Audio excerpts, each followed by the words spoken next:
Welcome to Blaise the Trail podcast, bringing you authentic and vulnerable stories that will inspire you to breathe fire on this world and become your own hero. Here's your host, Blaise Hunter. Hello, welcome to Blaise the Trail podcast. I'm Blaise Hunter, and I am a fertility expert. No, I don't help people get pregnant. This is a different type of expertise. I actually inspire women to birth their business ideas, books, birth their dreams, passions, and goals, as well as help them discover peace amongst infertility. After going through my own sets of traumas and tragedies, dealing with a rare disease, and experiencing 3 miscarriages, I decided to take charge of my life and not let life happen to me, but rather become the hero of my own life. I am not barren. I continually birth my purpose every day. So that's why I've created this show, to demonstrate how even though we all experience setbacks and disappointments, we still have a destiny to birth. We just need to blaze the trail and be expecting. This podcast will inspire you to lean into your problems and allow them to be the vehicle that transports you into becoming the hero of your life, so you can breathe fire on this world. This week's episode, we'll be talking about male infertility. And some points we'll cover are, we'll identify the gaps in the system with male infertility, how we can turn our pain into our purpose and be the change. What is the Win for Him program all about, and why it's important to break the silence on this important issue. And I have Peter Nieves here to speak with us on this topic. Peter is an amazing gentleman who has definitely turned his pain into his purpose. Fertility is often focused on women, but it's also very much a man's issue. Up to 50% of infertility cases are attributed to men, yet there is little to no support for them. Infertility patient Peter Nieves lived through a long and emotional, devastating journey as both he and his wife suffered from infertility. One big missing component, though, was emotional help for Pete. While coping with the stress of his own male factor infertility diagnosis and trying to support his wife, he had nowhere to turn to. Now, as the Chief Commercial Officer with Win Fertility, Peter developed Win for Him, a comprehensive male factor infertility health benefit solution for employees and consumers. Win Fertility, the nation's leading fertility benefits management company, and Daddy, the leading at-home sperm testing and storage company, are delivering this much-needed family-building benefit for men. The Win for Him program includes convenient at-home sperm collection kits, state-of-the-art sperm storage solutions, comprehensive reporting, virtual clinical guidance, virtual emotional support for men. So welcome, Peter, to the show. Well, thanks for having me on. This is so exciting and definitely right up my alley. I've been very vocal about our infertility, my husband, and my journey, and it's not just a woman's issue that men grieve to. Men have this issue too, and we need to get loud about infertility and loss as a whole and really shed some light on the effects of all of this, don't you think? I certainly do.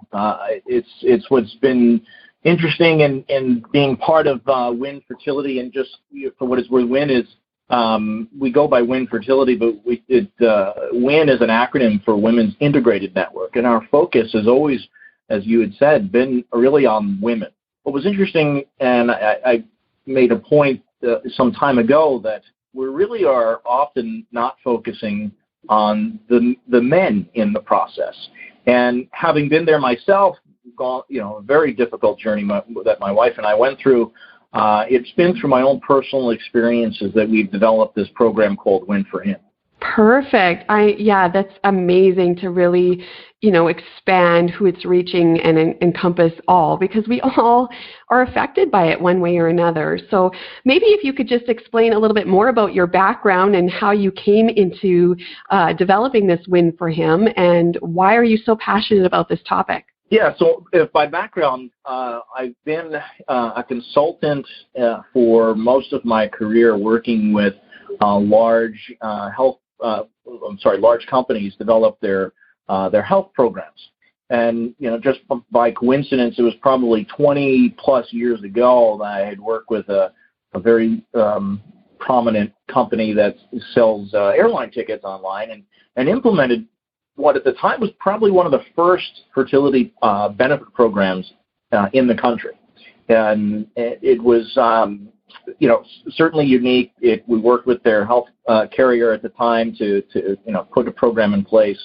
And it was right around that time that my wife and I were also going through our own fertility, challenges. And it was about as many bad experiences as you certainly that I've heard of, and we kept it very quiet. Many of our family members, we didn't talk about it. We were in many ways ashamed of the fact that we were having difficulties. Otherwise, very healthy people, and a lot of pressure from everyone. Like, when are you guys going to have kids? And I'm sure everyone hearing this can relate to that. And so we did, seek out treatment and went through a number of rounds of testing. And what it was actually mostly focused on my wife. And it turned out she had some challenges, certainly. And it really wasn't until we had started some infertility treatments that it was even suggested that I be tested, which I don't believe happens much anymore. But it is unfortunate that so many of our nurses here at Win Fertility know that the male factor is yet to be determined when some of these patients are presenting themselves to us for help and support. So it's to me, one of the first things that we needed to do is start trying to change the perception and the inclusion of men in the discussion and in the process, so that much earlier on we can get them tested and help that become part of the decision-making process as to the direction to go forward. My own personal experience was today they check for motility and count and morphology, and count was above normal and motility was below, and so it actually, by the time I got tested, it changed the direction, the course of treatment to include ICSI, which is, I'm sure you know what it is, but essentially ejecting sperm into the egg. So it was very challenging to get all through that. And what I also felt that, and I noticed, and I'm I guess at this point an old middle-aged guy, and I wasn't prone or interested in really seeking any type of emotional treatment for all the reasons that a lot of middle-aged guys and a lot of guys unfortunately don't go seek treatment. And yet I saw there was a lot of outreach and support for my wife. I felt that I was improperly prepared to support the emotional stresses that she was going through.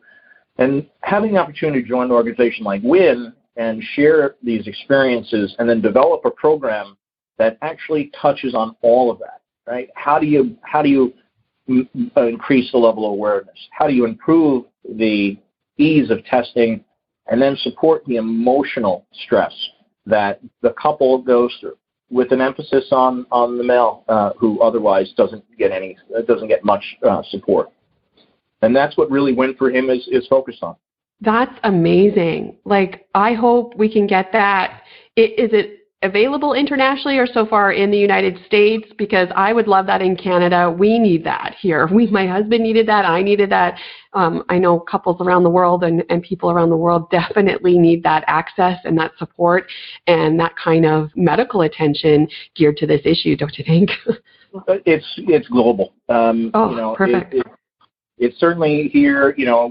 We're based in the United States, and no question that there's been a surge in need as many people wait till later in life to start their families, and it's just by nature their level of fertility is dropping. But it has been identified through multiple studies that men are losing their fertility levels more quickly. And so, sperm counts are dropping, and other factors make this just that much more important. I think you stated at the beginning, it's now more than half of infertility diagnosis for a couple has a much larger contribution based on the male factor, not just the female's challenges. We can work with you on getting Canada. We launched this several months ago. WIN does provide advocacy with our nurses on a global basis, mostly in Europe and in Hong Kong. But we can come to Canada. I'd love to make that happen. Oh, fabulous. And you talked a little bit about that emotional support, and most people don't look at that. Like when we are having issues or a lengthy time or losses, we'll seek out professional help, medical help, to do testing or, to identify what the problem is in having a baby. But we rarely, men and women, go to the emotional side and try and get that mental health and emotional health, seeking advice and help for that factor. And that's so important because as a woman, when I've experienced infertility and 3 miscarriages, I felt shame and I felt like it was my fault. And I took on a whole other level of mental health that was negative for me because I was blaming myself. I felt it was all me. And I'm sure my husband also took that on too. Like there is that embarrassing factor when it's your inner parts, what makes you a man or a woman, that's maybe not working properly. And it brings a level of shame, vulnerability, and feeling there's something wrong with me mentality. Hey? I agree. It's interesting too, as you see, the further development. And I thought the timing of our bringing Win to him to market was just very, I think a great time because so much has been broken down with the use of kind of virtual counseling. As you see so many of these other apps we're working with another organization that, was very strongly in that space, offering, virtual behavioral support. And what I know from having worked in this other organization and what you can read about is that men are much more prone to seek out and actually engage in behavioral support or emotional support in a virtual environment. And I'll never forget the woman who I worked with in a past life who ran our behavioral program sharing. How often she was active on the platform. How often she would engage with men who are calling from their garage or calling from their closets to kind of talk about and just talk to somebody. And so for me, my own personal experience, I'm not one that often wanted to talk about things, but if I had that available to me, I would have taken advantage of it. And I think even more people today being able to do it, over the phone or video chat, as we make available from Win, really makes that possible. And so we're really very proud to be offering, this level of support. That's wonderful. And you had mentioned, and I said in your bio there, that like almost 50% is a male issue and a woman issue, and we need to get loud about this.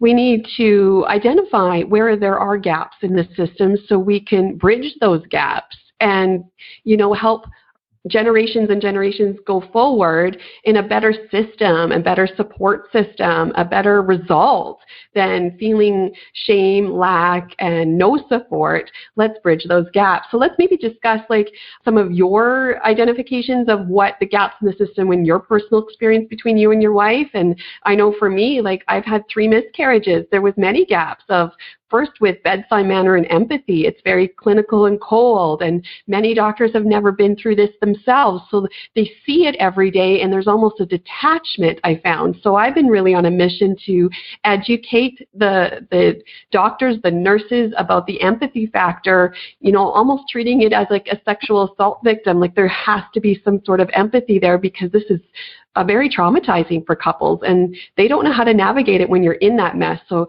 the healthcare staff need that education in the empathy part, and that was a big gap I noticed. But maybe you can identify what some of the things you noticed. Yeah, I think first it starts with education and awareness.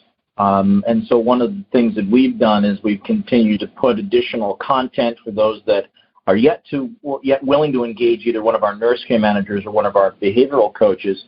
But they can use our app and read on what's going on and some of the statistics, so that the men in particular, but not just the couple, can become more comfortable with the fact that they're not alone, that this is fairly common.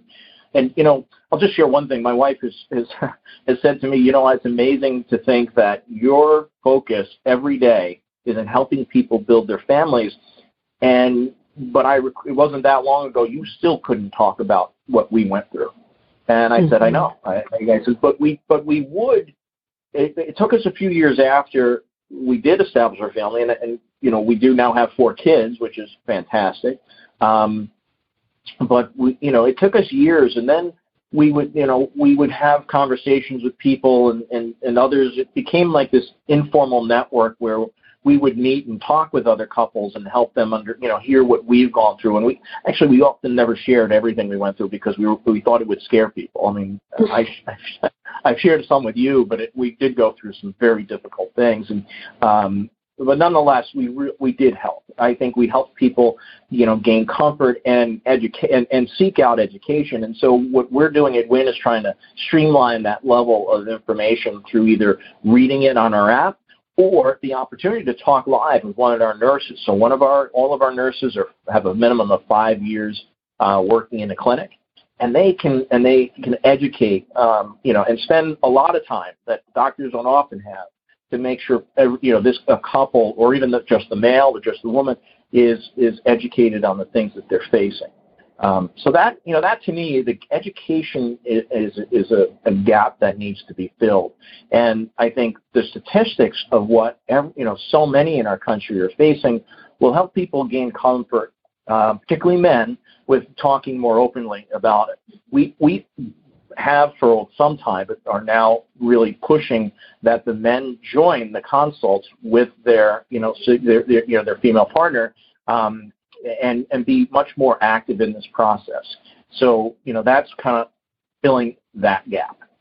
Yeah, no, I agree. Education is definitely number one, because then once education becomes at the forefront, then understanding, because there's probably different people in different pockets coming from a different angle. And once we can find that core of education and understanding, there lies empathy. And I think that is number two. Like, you got to have the empathy factor of what someone else may be going through, and then you can treat it with sensitivity and treat it with compassion, and try to understand and try and help. And I think that will bring together more awareness to this topic.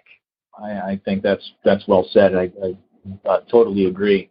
A couple of quick gaps also is that there is a gap in the level of testing. So I mentioned to you that many of the men don't go. Our nurses, in talking with our nursing staff, they have shared back that, far too often the men are reluctant to get tested. For all the reasons that you can imagine, men don't want to go to a facility and be tested.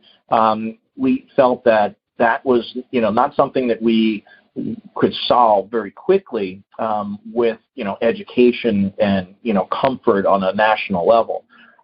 So we did seek out, and was very fortunate to find a company that you mentioned earlier called Daddy, that has developed the technology and the logistics around at-home male factor testing. And it really is an amazing, capability that we now have partnered with them to be able to allow for those men who are reluctant, therefore delaying their testing, to have that done in the privacy of their own home, with the results coming back to them within 48 hours, and then our nurses and our doctors able to follow up with them and help explain to them what it may mean. So it's really overcoming that gap. I mean, testing is of course available. Health plans do cover it. In this case, this testing is at an additional cost. It's very new in the market. It's very reliable and safe and comprehensive. It's inclusive of count, morphology, and motility, and also includes 1 year of storage, which increasingly is important to to couples to have that included. So that was another gap that we're filling now with the partnership with Daddy, a part of our Win for Him program. Oh, I love it. And it's just, getting educated about what's available now, because things change rapidly. And about, 4 years ago now, my husband didn't have an issue with getting tested.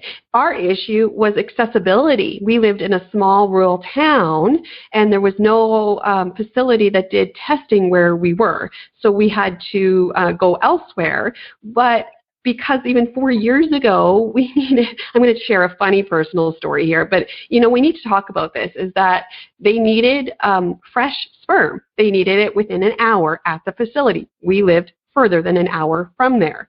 So this is something we do need to talk about. Like, there's logistics, that there are hurdles and obstacles to even get tested for some people. And we had to literally drive halfway there, pull over on the side of the road, and manually get his sperm, put it in a cup, and I race to the hospital, to the lab, to get it submitted. And I felt like, this is ridiculous, and this would deter a lot of people from getting tested, even if they were willing to go get the test. That was a big hurdle and embarrassing, and just a funny story that I'm willing to share now, but most people wouldn't share that, right? Like, it makes it awkward and very difficult for couples to even get tested and financiers, hey? Well, I'm smiling. That's a great story, and I think we've overcome that. And if we were joined with the daddy, someone from the daddy team, they can do more justice. But today, now what's available, instead of stopping on the side of the road, literally you make a call. The test would likely be in your house within 36 to 24 to 48 hours. You'd have the testing kit. The kit is a vessel of which deposit is made. There is a lid back on. It almost looks like it was made by a very popular phone company, and that it's all white and it's all very streamlined and modern looking. There's a preservative that is essentially, with the press of the top of the vessel, is then introduced into the sample and goes back into its shipping crate. You bring it to the overnight shipper, and results come back. I mean, so big progress from what you've gone through, and thankfully we have found such an organization who many of the founders have gone through, or know people have gone through similar situations that you and I have both lived through. And so I'm very thankful to have this partnership. And we just launched, but we've actually have seen a pretty high volume of kits going out the door. So wonderful.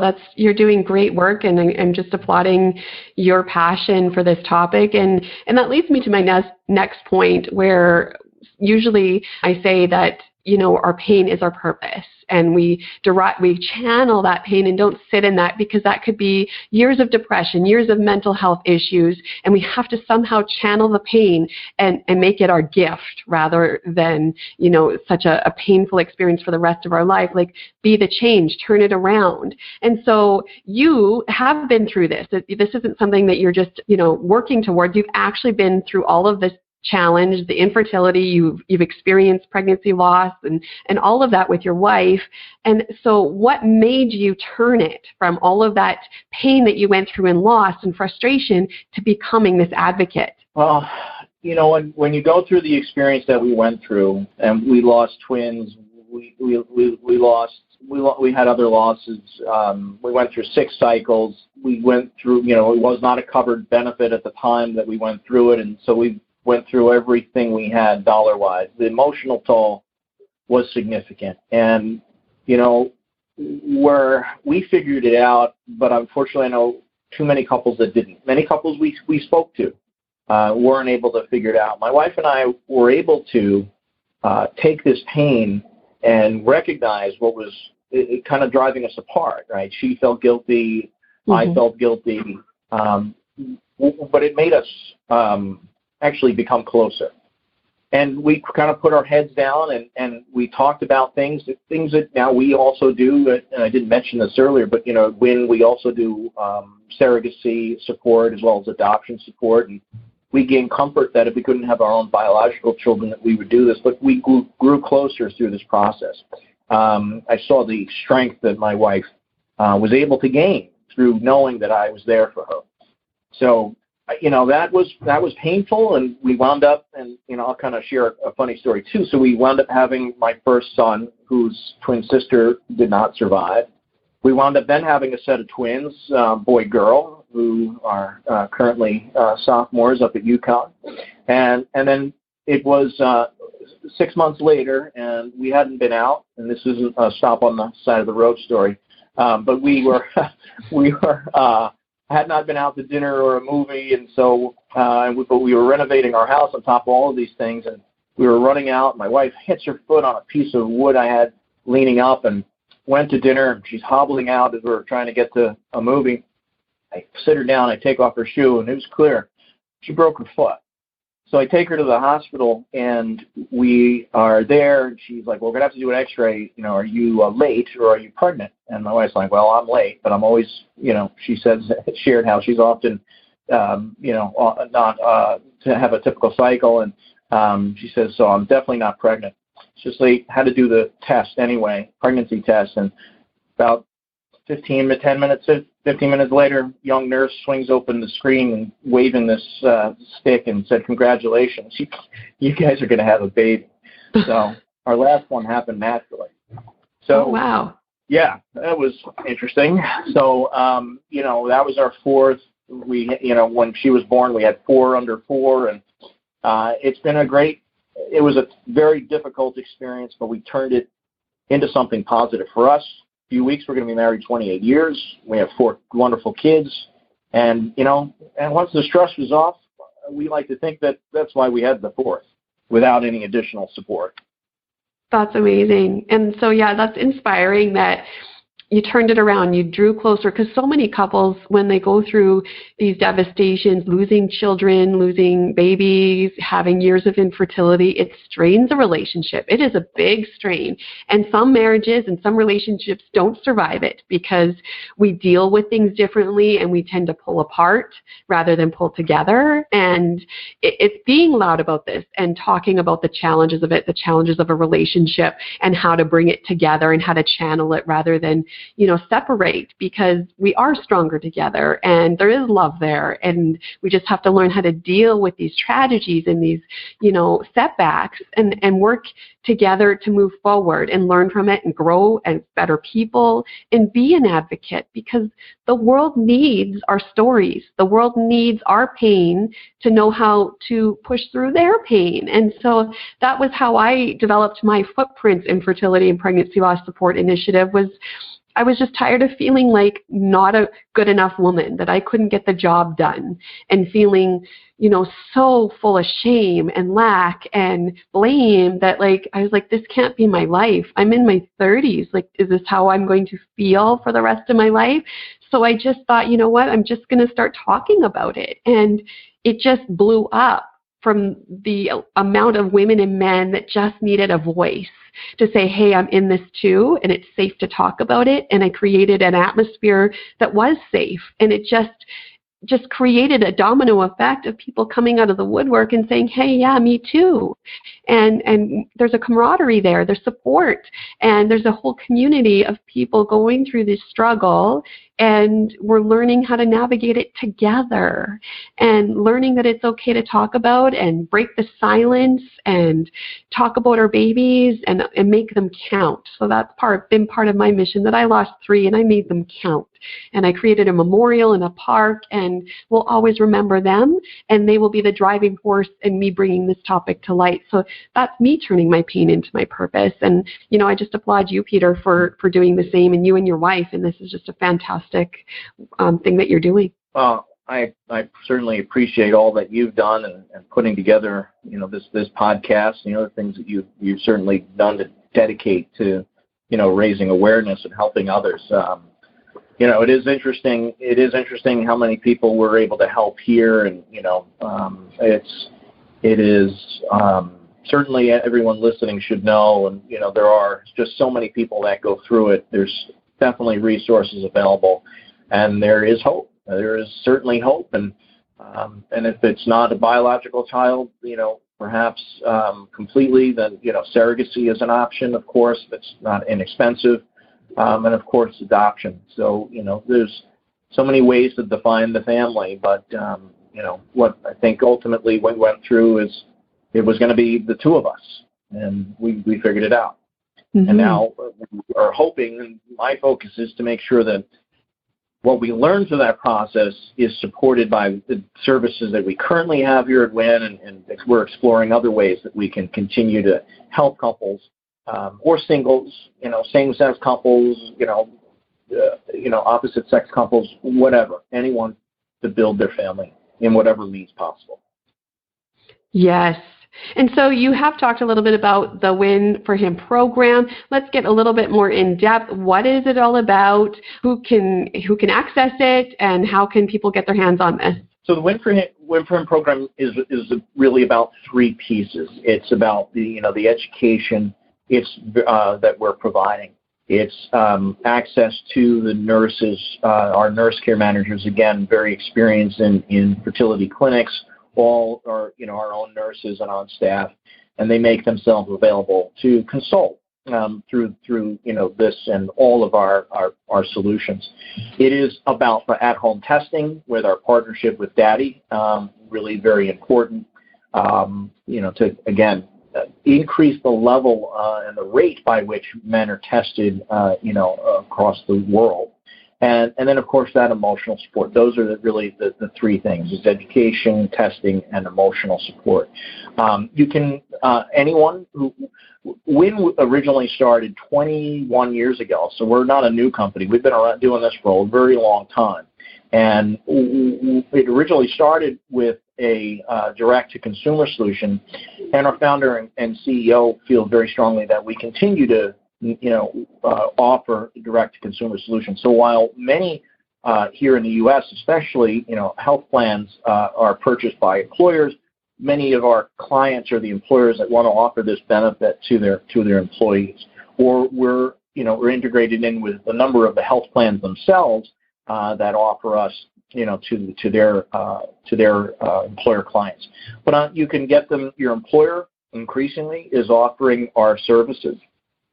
Or anyone can come directly to our website, which is winfertility.com. And if they are, they can essentially purchase the testing, which includes the consult, as well as an emotional consult directly from us. And, for the cost and for the testing alone, the storage and the consult, it is overall very inexpensive, considering what it would otherwise be to go to different avenues and pursue those. And it's about as convenient as you could possibly do. Everything is done through our app. We do have video consult capability. You don't have to. You can simply speak to people. And, we're breaking down those barriers to increase that level of awareness, testing, and support.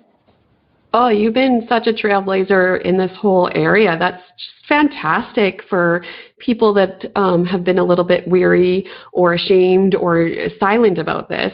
And that kind of leads me into this last point of, many times I hear couples are private people and they don't want to discuss it, or they don't want to go here and get tested, and they're ashamed or they feel vulnerable about it.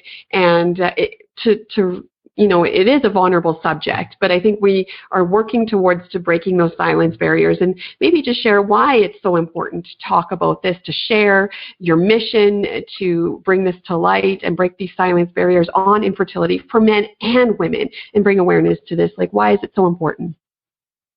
I think it's important to be able to share the stories, because it helps overcome that enormous level of guilt and stress, to know that the experiences and challenges are not unique, and that they can be overcome. I like to share my story. We went through everything I said, and the result was what anyone would be proud to have achieved. My